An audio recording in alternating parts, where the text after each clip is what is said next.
Welcome to It's a Woman's World, a show which looks at any and all topics under the sun from a woman's point of view. Hosted today by Ali Naithani. Welcome to the show, and as we get started, as we often do, I'm going to start by introducing our co-hosts, and they are Uma Janga. Hi, Uma. Hi, Ali. It's good to be here. How are you? Good to see you. Great. And we have Dr. Susan Strauss with us. Hello. Hi, Ali. Good to be here. We've missed seeing you Yes, lately. Thank you. I'm glad to be back. I was out for a little bit, but glad to be back. We're glad to have you. And Janita, Kathy, how are you? Good. I'm glad to see you. It's been a while for me as well, so it's good to be Yes, back. Excellent. Well, we are going to talk today, and I'm going to introduce our guest here in just a second.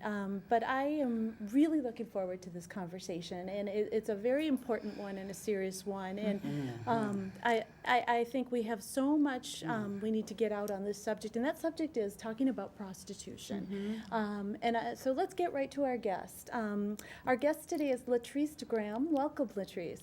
Thank you. And you are the founder of a nonprofit organization called Coming Out of Bondage. Yes. Right. And Latriste, you and I have talked, but tell the audience and the group here a little bit about your story, because it is phenomenal, and you are truly an example of being a survivor. Thank you so much. First of all, my name's Latriste Graham, and I was raised on the west side, in Chicago, on the west side of Chicago, in a high-rise building with 13 buildings, with about 13 floors and 13 buildings, some building called the Rockwell Projects. That on the 13 floors, you got 12 apartments on every floor. When you look out your window, you can see gangs, pimps, prostitution, gang violence, drug selling, murder of people fighting all the time. So this is the type of lifestyle that I developed by being raised around that type of people. So at the age of, I was in the streets for 29 years. I was into prostitution, drugs, gangs. I called it for one gang. I've been in and out of penitentiaries and jails. I've been arrested 46 times. I've been to the penitentiary twice. I lost a lot being in the streets. I lost a lot being out there. It started off me dating older men for money at the age of 14, but my uncle, the one that started my drug addiction, it progressed. He used to reward us for cleaning his house. He used to give us drinks and reefer. So at the age of 12, I was introduced to alcohol and reefer. So as that progressed, I started dropping pills and drinking syrup, which is a downer called Aminol. At 501 91J, them pills, they downers. Okay. So at the age of 15, I started drinking syrup and dropping pills. At the age of 17, I started snorting heroin and snorting cocaine. So in order to keep that up, I started dating older men, tricking older men out of money, because when the people that we was raised around, they taught us how to trick older men out of money. I couldn't do that anymore. They wanted me to start laying on my back for money. Okay. So I did that to support the habit. So at the age of 22, I got into at the age of 17, I started calling for this organization. It's a gang organization. I was over these women's. So at the age of 18, I shot somebody, and I went to jail for it. I did a little time in the county jail. Then I got out, and then from there, my life just started going downhill. I was a repeated offender. I started going in and out of jail, and then at the age of 23, I started smoking cocaine. We call it crack rocks. So now I'm dating to keep my habit up, the cigarette habit and all of that. I had 2 children at the age of 17. Wow. So I've been shot. I've been shot before. Some people had pistol with me for stealing their drugs before. And that made me kind of hard. My brother got killed over there in the projects, and that what made me hard, too, to fight, because in the projects, you had to fight. You know, you couldn't, or people will pick with you, take your stuff all the time. You know, and in the projects, in the ghetto, they call it the ghetto, you surrounded by a lot of violence, and you have to fight. You have to fight that. Yes. My mother, this girl just chased me home all the time. My mom said, "You fit to fight her. I'm tired of her." Yeah. So my mama went and knocked on their door and told me, she said they need to fight because I'm tired of her running my daughter home. So at this time, when I started doing the heroin, that's when life really took a change. I didn't know that you get sick, physically sick for heroin. So when I went to jail, I felt real ill. And this older lady told me, she said, you get high? I said, yeah, but what that got to do with me not feeling good? She was like, because you sick. I said, what you mean? She said, heroin is a physical thing. So at this time, I get out now, I'm standing on the corners, Right. selling my And bodies to so, catch. Latriste, I want to ask Johns. my goodness, you started at the age of like 12 when you started your story and went on to 15, and by 17 you had had 2 children, kids. and 2. early 20s, you had a whole lifetime of so much going on in your world. But did you ever in this time period think to yourself, was there anything not normal to you about this? Because it sounds like the people that were supposed to protect and guided you encouraged you to live this kind of life. Said, as you said, Mama said, go fight. Yeah, because But did you ever think to yourself in that time, and just wanting to, I'm asking you this question because I want to understand, as a young person in your mind, was that just normal life for you? Or did Yeah. you think there could be something different than this kind of life? no, I thought that was normal because that's all we knew. That's what you knew. That That's was all your we world. knew. Yeah. Okay. Yeah, because it repeated, and that's all we were surrounded Right, by. yes. Right. And like about a mile away is some more projects. It's like about 20 of them, and the buildings are shorter, the floors are shorter, but we hung around down there too, and the same thing went on down there, went on down from the mile away from where we used to hang out at too, and also out west on Chicago Avenue. So that's all we hung around. So you never went to school? You never had any education? I mean, Yeah, I went to I used to ditch school all the time, so I thought I was missing something outside. I did school every now and then, but I didn't really go to school. So you didn't graduate from high school? Okay. You were just about to say something about pimps. So when you were out on the street corners, was that selling your body on your own or with the pimp? No, I didn't have no pimp. I had a reputation of being crazy, and ain't too many people ain't run up on me too fast. Everywhere I went, they say I was crazy because I used to fight all the time, and I used to always carry a gun, and I was known for doing that. So ain't nobody, and I always hung with a lot of guys, and they say I acted like a man. I don't know what they mean by that, but because I was taking up for myself, and I was letting them know, don't pull nothing with me because you're going to get it. So I had a reputation of snapping out and going there. Then once a person go to jail and people find out you went to jail for shooting somebody, they be like, don't mess with her, she crazy. So did that actually help you? Was that good that people were in fear of you? Was that a good thing? Yes, because they knew not to mess with me. They knew not to mess with me. Once you show people that you're not afraid of them, they'll kind of bag off of you from when I was coming up. But if you act all scared all the time, they'll take from you, and you finna do this for me. If you don't do this, we're gonna do this. And they know a lot of people was bagging me up too. A lot of guys. I hung with a lot of guys. So the guys that I was hanging with had a lot of juice. Juice mean rank. Okay. Oh. As you talk about your childhood and your story, it just progressed from casual rewards that your uncle would give you for cleaning his house, and then it went to you experimenting with other things. Can you think of any time in your childhood or through the time where you were, on the streets, that you were happy? Like, was there anything during those times good that you question. felt happy, that you felt, I know it seemed like it was normal, but did you ever feel like, just like, wow, this is good? Yeah, there was some good times to me. When it's starting to get bad is when the drugs, because drugs cover up pain. It's for pain.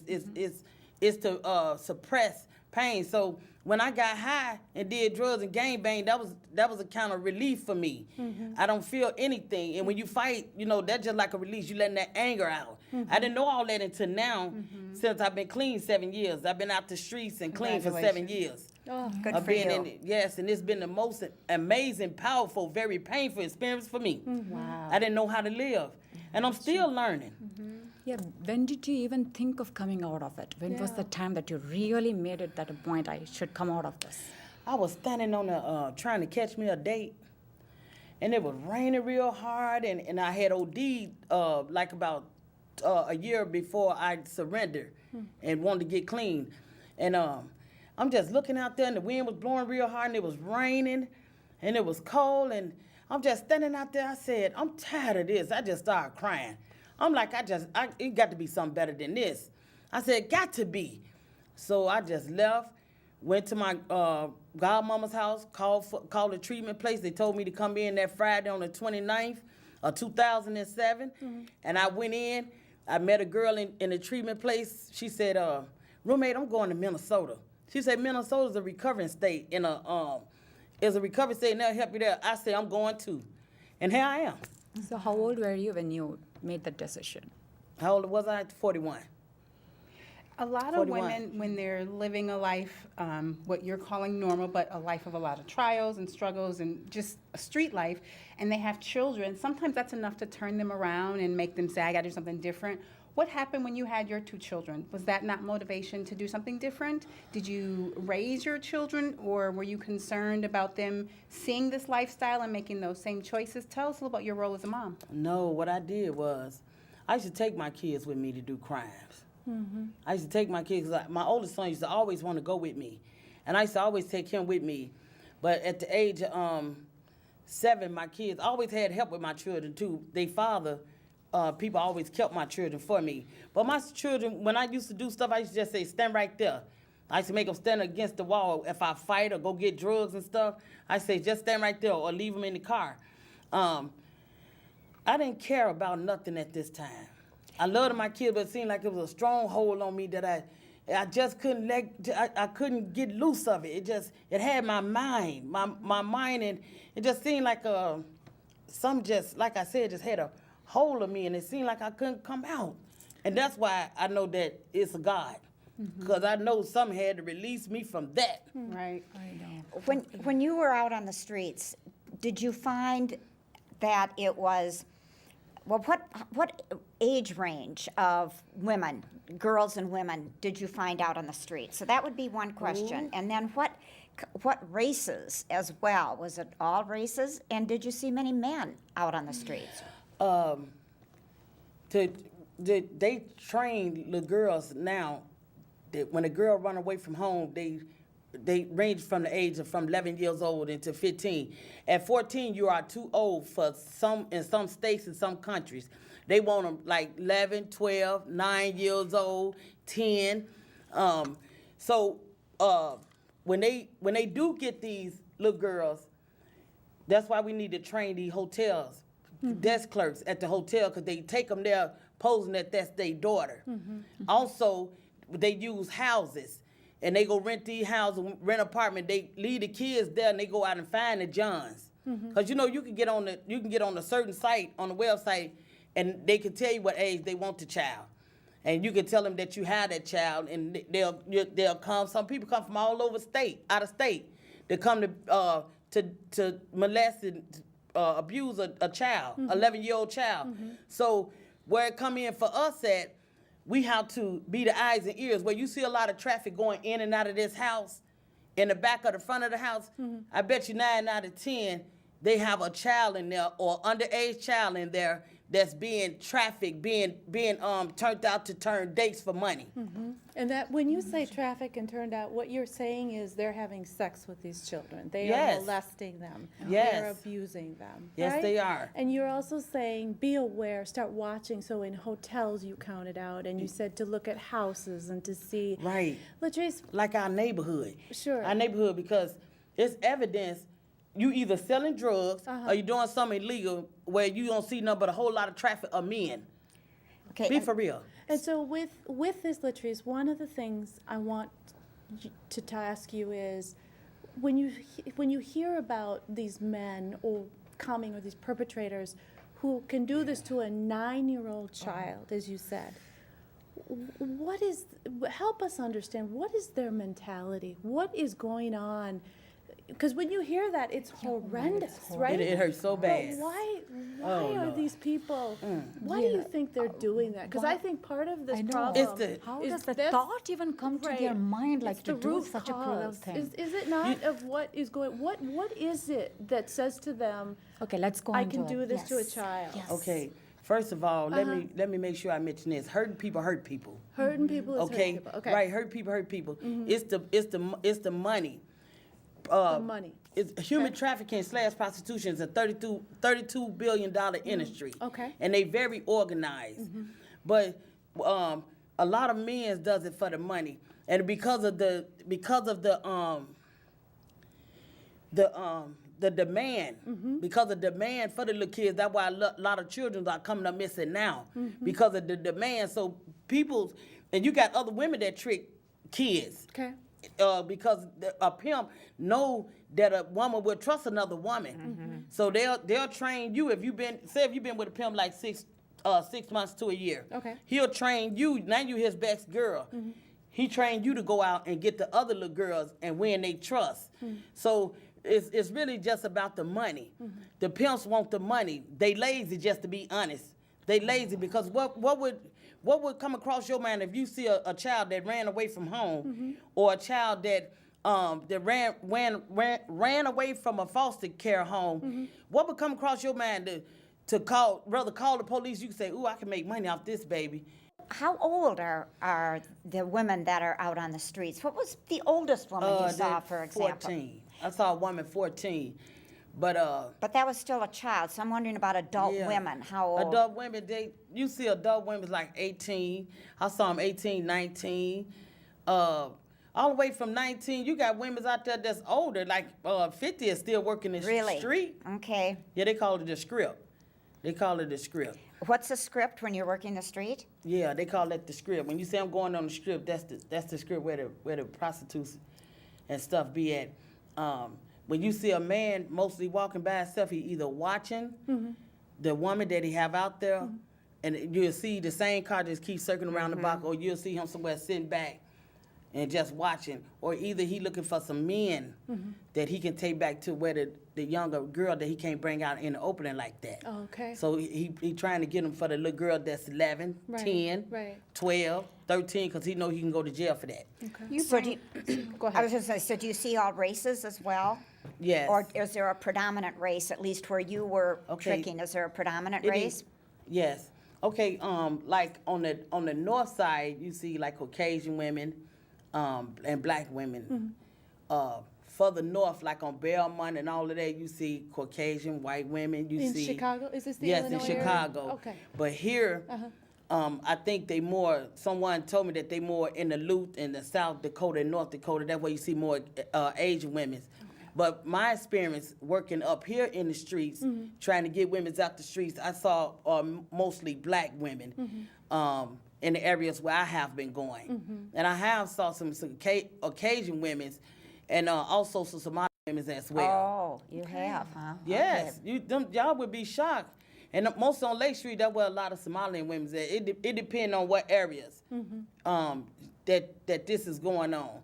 And then, like I said, you got pimps now. They tattooing these little girls to say that you their property. So this is a new modern day of slavery. You know, and then you got people that sell kids. When they get tired of them, they don't want to be bothered with them no more, and they just want to get high. They'll go sell them to someone else. And you got women. You got women that use a child too, her and her husband. It just somebody's on trial for that as we speak. Are they this getting lady and her guy. them hooked on the drugs then, the kids, to Yes. keep them malleable and they can Yes. control them? You know, please let me mention this. How you spot a? I know you're gonna ask this question later on, so I don't know to ask. To Go say ahead, this go now. ahead, Go ahead. Okay. That's fun, I'll do. Okay, how do we stop them from victimizing our children and terrorizing our children? Okay, how do we spot a predator? Yes. How do Yes. we spot a child that's being trafficked? Okay, first of all, they go to airports. Okay. They go to libraries. They go to downtown areas, and they go to bus station and airports.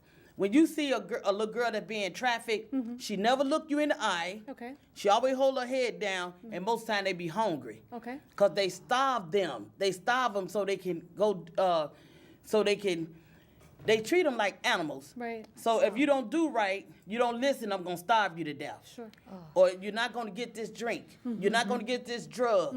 So they do a lot that they can keep that control. Okay. So when we outside, Right. and we pay attention to, I don't care if she with a woman or what, and if we can get a chance to talk to her, Yeah. you'll see. And when another way to spot them is when you asking them something and the other person is doing all the talking for them. That's another way to spot them. Okay. And when the child hold her head down and they don't give you no eye contact, Right. when they don't say anything to you, and when they standing off by themselves. Right. Cause he didn't went and probably trying to get the ticket Yeah. or something like that. So she's standing there because he don't want them to ask him too many questions. Yes. So, cause a lot of times when we see them, like at Walmart, Walgreens, we see them bulletins with missing children. A lot of times them kids don't be missing. They a trafficker then got a hold to them and they took them to another state. Okay. See, we need to fight and pass the law and charge them because our rights are really getting violated. Sure. Because we oh, sure, I could go on and on, and I'm willing to fight about this stuff. I am sick and tired I am sick and tired of these men misusing our children for your gain and study tearing up our children.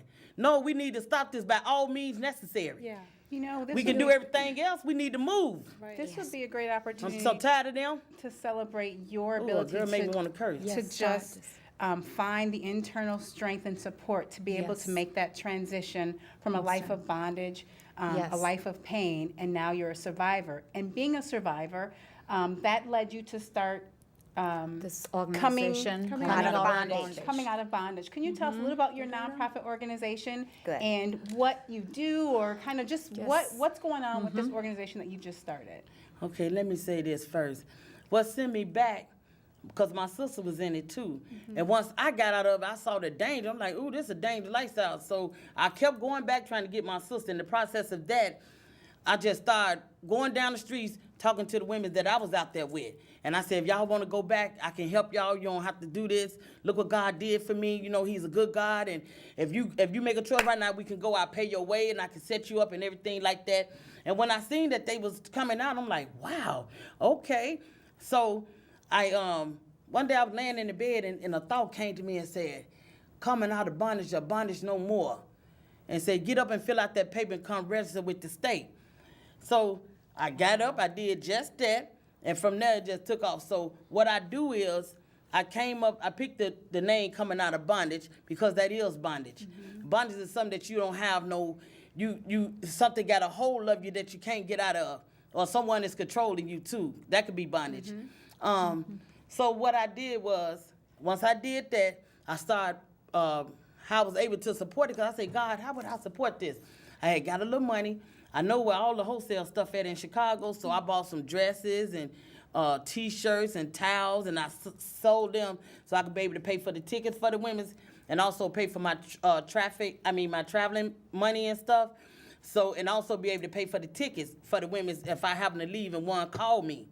And so I could be able to buy her a ticket to get out, and then I pick them up at the bus station. Once I pick them up at the bus station, I go around and get all the resources and stuff. Then I take them and set them up, buy them all the stuff that they need, if I had the money. But some of the stuff I had to go ask for, like clothes, because I ain't have no money back on the clothes. But And Latriste, I'm going to hygienes and interrupt stuff. for a minute because you're talking about the need for money, and I'm thinking as you talk about that, and we've got our listeners, that one of the things I know you're looking for is like a grant writer and a fundraiser so that you can get money, because you're traveling all over and you're trying to set up these safe places for the women. And I know that you're looking for volunteers for your organization as well as money, correct? Yes, I am. I would like a building where I can house like about 30 women. I would like one side for the babies, and I would like the other side for the adults. That's what I'm hoping and praying for this year. I'm looking for this stuff to happen this year because I'm finna be on it. But Do you currently have a website, or if people wanted to get more information, is there an easy way to learn more about coming out of bondage? yes, ma'am. Also on this website, it's some women that came through the program who have successful stories as well. It's mycnoob.org. Great. And we And- can show that on yeah. the screen. And Latriste, we're just about out of time, and so we need to have you come back, and we need to hear more about coming out of bondage and the organization. And we want to hear the progress of that, and certainly with the website out there, people can contact it to find out more resources.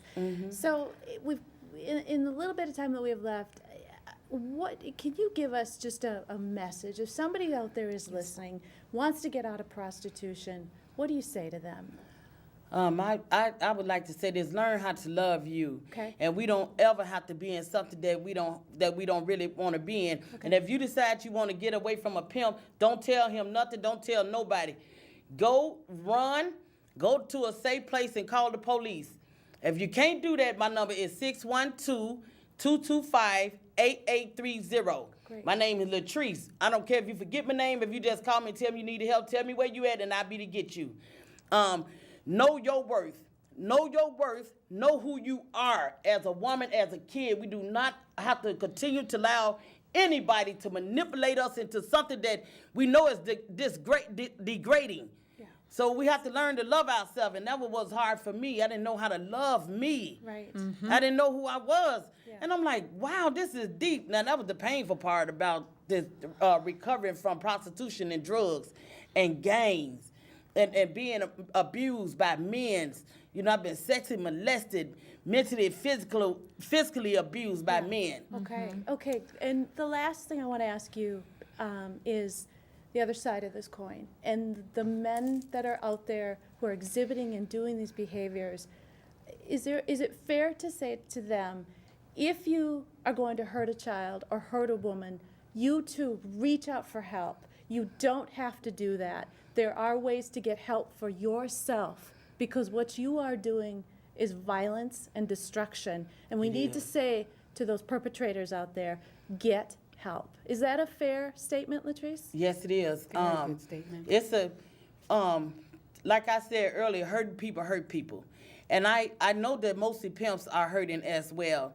And they need to go go deep down inside and find out why you want to manipulate and control a young child into tricking them into prostitution. So they can get help too. They can go to therapy. They can go to see a psychiatrist. Psychiatrist get them a referral to go see a therapist. And so once we start telling our story, that's the healing. That's when the healing comes. Because a lot of men's been sexually molested as well. Okay. So that's why a lot of men hurt people. Okay, Latriste, thank you so much. Thanks, Deep Latriste. This is amazing Yes. life work, isn't it? Yes. Yes, we all. Latriste, we thank you so much for being with us. We're going to have you Okay. come back on the show. You promise to come back? Yes, and we're gonna bring some. I will bring some women this time. Okay. Love Excellent. to have you back. Okay. All right. Thank you. And we thank you for being with us today on It's a Woman's World, and we hope to see you next time. You will. Thank you.